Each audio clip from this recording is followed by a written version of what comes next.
Hey everybody, welcome back. I've got a beast build today, and you're all like, oh man, I've seen so many beast builds, this isn't interesting. We've got some attitude, mister. But this is a storm beast, which I think is pretty cool, kind of a beast paladin. We use holy stuff, we use storm stuff, and a bunch of crucible things as well. I've got Letta's chest piece on as well, which gives me more damage on running attacks. That was a nice running attack right there. Gives me more damage on rolling attacks as well. I think also backstab attacks, or sorry, backstep attacks. I don't really use those a whole lot, but I do a little bit here and there. So pretty nice. We do really good damage because this is a very high damaging weapon. This is basically the DLC version of Ordovus' greatsword, except for instead of a greatsword, it's a colossal weapon. So it's a giant hammer, as you can see. It actually takes up half the screen, and I'm actually wondering right now how many more points in intelligence I would need to use Unseen Weapon, because good god, this thing is unwieldy. It makes it a little bit tough to see. There's the other weapon as well that I use on this build that's basically an anchor on a stick. That thing is also just huge. Anyways, it's a really strong weapon though, and it has a really strong weapon art. The weapon art is just like Ordovus' Vortex, but this is Devonia's Vortex. I guess Devonia is even bigger and badder than Ordovus. Anyways, we've got 3 people here in a really fun spot to invade. I say this is a fun spot to invade because there's, you know, some verticality and some jumps over here that we can use if I can get past these people, which we don't even really need to do because they look a little squishy. We've got this big weapon and stuff, but if we wanted to, we could do some running around, some tough enemies and stuff. So there's one guy there, boom, dead. And this guy's like, oh, look at my spell. And I'm like, no, nobody wants to see that. Boom, dead. And then this third person's like, oh, don't forget about me. And then I'm like, boom, dead. We've already forgotten about you. Forgotten about who? See? Anyways. Great weapon, as you saw. It's really powerful. The weapon art is just sick. You can use the Shard of Alexander to make this even stronger. You can use Godfrey's icon to boost it even further. You can use the Holy Shrouded Cracketeer, and that'll pump it up even further. I don't have all of that going here. I've got the health talismans. You'll see all this at the end, but I've got the health talismans. I've got the two-handed sword talisman, which absolutely slaps with this thing. And then we've got the Shard of Alexander, because I don't usually charge up the weapon art. You have enough hyper armor that you can do it, but most people could just run away while you're doing that, so you probably won't land it as much if you charge it. Another thing I'll call out is the Miquella's Ring of Light. You saw me use it a couple times there. That's a pretty good spell, especially if you kind of get used to like the distance and the amount of space that it takes up. You can kind of use it for area control a little bit. So what happens is it does a pretty good amount of damage when it hits, but then it spins in place, and anyone who's still there is going to continue to get hit for less damage than the initial hit, but it's still going to really bother people and force people out of spots. And it's pretty big, so it takes up a lot of space. This guy wants to keep spamming waves of gold, and he did hit me with it once earlier, which is probably why he keeps doing it. But when I see someone spamming waves of gold, I'm okay to just let them keep doing it. Like you can jump over it. It's very easy to roll through unless the connection's funny. Then maybe you just want to get behind cover. But yeah, you just go around a corner. That thing uses a boatload of FP, right? So, you know, a few waves of gold, he's going to have to take a blue flask, and he's just going to repeat that cycle until he's out. And that's likely what he's all about there, is just spamming the waves of gold. After that, not really much left. See, look at that. If you're really close, just dodge back, dodge forward. If you got the time, you can kind of eye it up, just dodge right through it, jump over it, whatever, right? Here we go again with the Miquella's Ring of Light.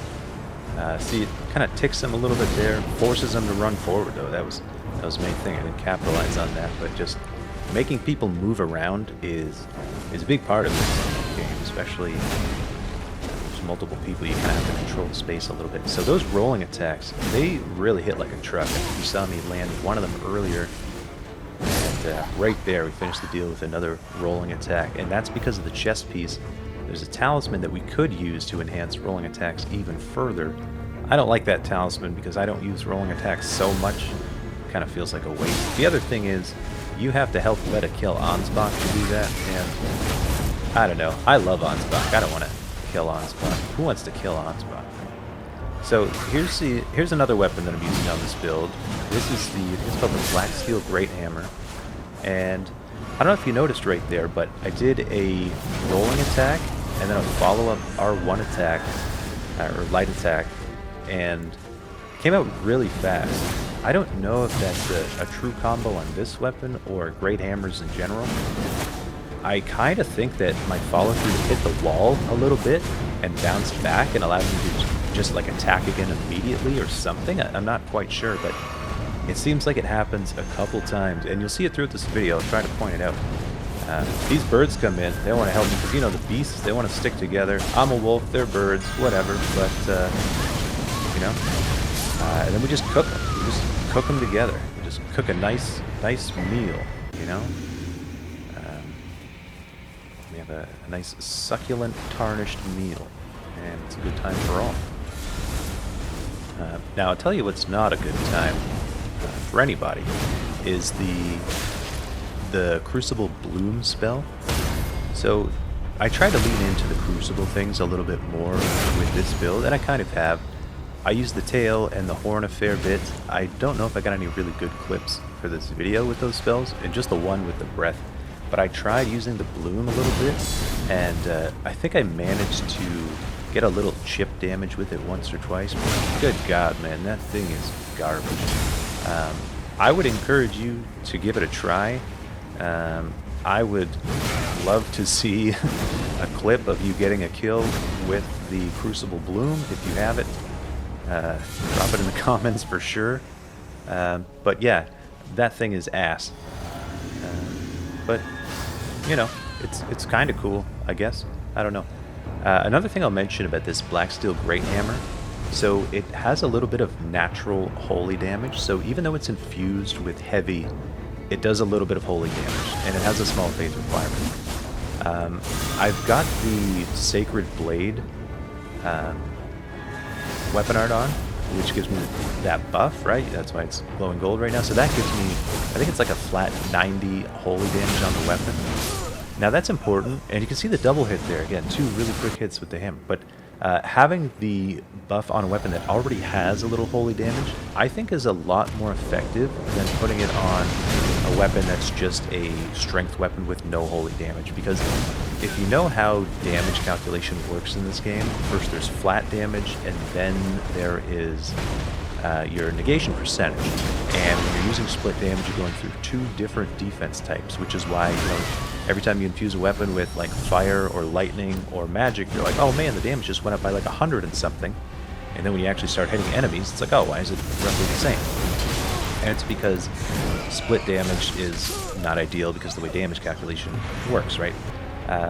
But because that weapon already has split damage, we've kind of already worked through the flat defense that your opponent has. So that Sacred Blade buff, all that is to say, the Sacred Blade buff, I think is more impactful on that weapon or the Black Steel Twin Blade, which is kind of the same thing,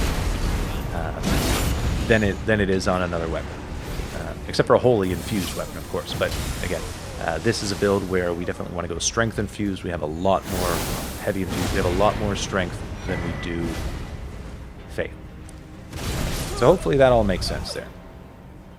Anyways, you can see back to Devonia's Great Hammer there. And for the final clip here, this is a super strong weapon, and this is the main one that I used for the session here.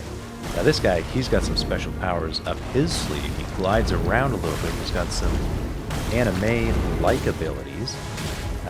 So now, you know, we start to wonder, like, is he the main character in this? Is he just going to come up and punch a hole through our chest? I don't know. He's got all kinds of abilities that we might not know about, potentially. I don't know.